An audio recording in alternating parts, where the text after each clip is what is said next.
बंदर और खरगोश की कहानी बहुत समय पहले की बात है। एक घने जंगल में एक चालाक बंदर और एक समझदार खरगोश रहते थे। दोनों अच्छे दोस्त थे, लेकिन बंदर हमेशा शरारत करता और आलसी था, जबकि खरगोश मेहनती और ईमानदार था। बंदर की चालाकी। एक दिन बंदर को बहुत भूख लगी, लेकिन उसने खाने के लिए मेहनत करने की बजाय किसी और से खाना लेने की योजना बनाई। उसने देखा कि खरगोश खेत में गाजर खोद रहा था। बंदर ने सोचा, अगर मैं इसे बेवकूफ़ बना दूं, तो मुझे मेहनत नहीं करनी पड़ेगी। बंदर ने खरगोश से कहा, मुझे बहुत भूख लगी है, क्या तुम मेरे लिए कुछ गाजर ला सकते हो?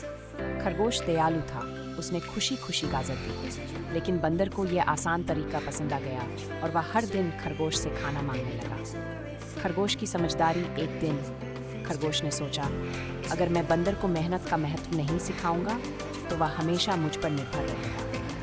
अगले दिन जब बंदर ने फिर से गाजर मांगी,